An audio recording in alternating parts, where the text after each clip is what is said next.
Good afternoon. I'm here with my mentor, Mr. Irvin, once again, and today we're talking about my video that I had on complementary and supplementary angles. Also, with the kids, just trying to figure out whether the angles congruent, whether there was alternate interior, alternate exterior, vertical angles, corresponding, and we even talked about consecutive interior angles some also. So, Mr. Irvin, what's your Yes. feedback for me, sir? Well, thanks again for allowing me to come into your classroom and see you engage with the students and doing your best to teach them the best way you know how. So, I don't say that lightly.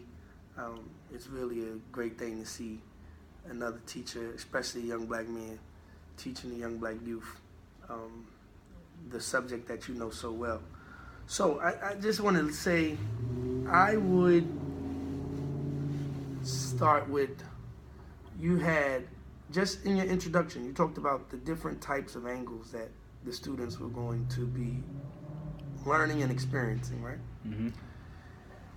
In the lesson, you showed how the angles were corresponding, and how they were alternate exterior, outside of the parallel line, things of that nature. But I did not see, and I was hoping I would, see where you could introduce the vocabulary for the different types of angles that they were going to experience and solve, and then showing them an example with your parallel line and transversal. So I think maybe if you would have had a big transversal, two parallel lines cut by a transversal, and you could start with that right there. What do we see? Have the students start talking about what they see, and then progressively start saying, well, if I put number 1, 2, 3, 4, 5, 6, 7, 8. All right, now what do you see? They'll say whatever. All right, I want to introduce you to interior angles. Well, what is an interior angle? Does anyone know what an interior angle is? Have the kids talk about what they think it is. Then you shoot the definition up, and then you demonstrate and show them how now this is an interior angle. And I think if you did that for each definition or each word that you were going to be using, because there was rich vocabulary in that class, if you did that, introduced the vocabulary with an example, and then even having the kids talk about what they think the definition may be prior to you then showing them what the definition is and how to model and find those different types of angles, I think the kids would have probably received the lesson a tad bit better. So, just to paraphrase, Yeah. you're saying pretty much, whereas when I talked about alternate interior angles, just showing one picture or one model of that, and then just breaking down how and why these are alternate interior angles, instead of just using one big diaphragm and labeling all the different angles on that one picture. Yeah, so like your paper had about a few parallel lines or transversals on it. Right? Mm-hmm. Was this the introductory lesson? This was the first lesson? No. This wasn't? This okay. So that helps a lot. So, that changes up a lot. But back to your point, I'm saying that if you had two parallel lines cut by a transversal, and you were introducing alternate interior angles, Mm-hmm. right?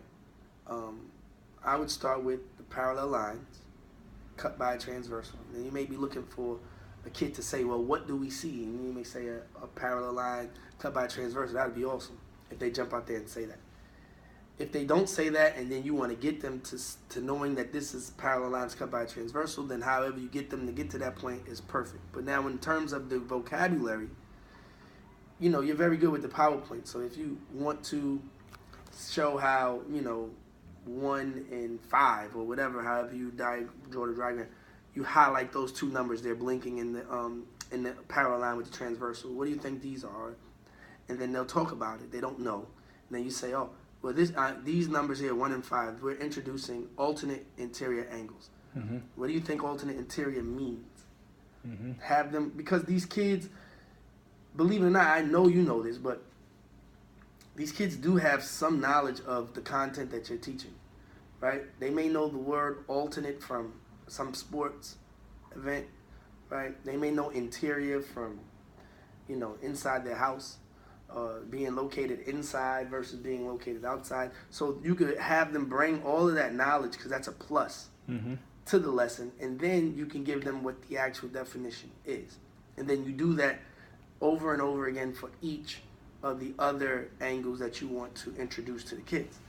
Okay. And then you can give them multiple different transversals cut by parallel lines cut by transversals, and then have them go into, okay, I label this or identify what type of angle this is. Then you could go into, all right, now I want you to calculate what do these two angles equal. All right, so it's just about how you scaffold it up to where you want them to be. But because that wasn't the first lesson and I didn't know that, then that's just food for thought. Okay then. All right. So just pretty much basically next time breaking down each angle on a different picture and allowing the kids to tell me what they know, or pretty much like you're saying, trying to relate it to another real world scenario. Mm-hmm. Especially the vocabulary. Yeah, you want to try and make sure the vocabulary hits home. For something like,